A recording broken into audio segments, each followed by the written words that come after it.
Il neige en Côte d'Ivoire ou encore il pleut de la glace. Certains même l'appellent neige à Bojama. Mais quelle est donc la bonne appellation de cette pluie constituée de glace et d'eau? Hier 10 mars 2025, il a grêlé plus précisément à Odiéné. Je vais donc vous expliquer la différence entre la grêle et la neige et comment se produit le phénomène de grêle. Quelle est la différence entre la grêle et la neige?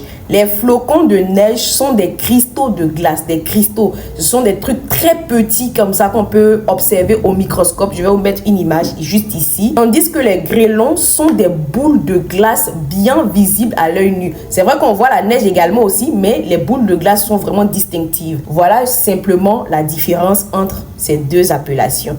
Donc la pluie qui s'est abattue hier à Odiéné, hier 10 mars 2025, on appelle ça la grêle.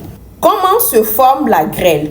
Vous allez voir tout simplement le graphique, soit derrière moi ou soit quelque part sur la vidéo. Il faut 6 étapes pour que la grêle se forme. En numéro 1, l'air chaud s'élève dans l'atmosphère. En numéro 2, les courants ascendants poussent les gouttes de pluie vers le haut du nuage. En numéro 3, les gouttes d'eau gèlent, elles se transforment en grêlons ou entrent en surfusion, restent liquides malgré les températures négatives. Les grêlons grossissent en attirant l'eau des gouttes surfondues. Étape numéro 4, les grêlons traversent des zones où les taux d'humidité varient. En numéro 5, l'avant-dernière étape, les grêlons s'élèvent dans les nuages jusqu'à devenir trop lourds pour être supportés par les courants ascendants. En numéro 6, ils tombent sous forme de grêle. Voilà donc le phénomène de la grêle expliqué. J'espère que j'ai pu vous aider à comprendre vraiment ce que c'est que la grêle. Donc, en définitive, la grêle est une précipitation sous forme de grains de glace ou grêlons d'un diamètre de 0,5 à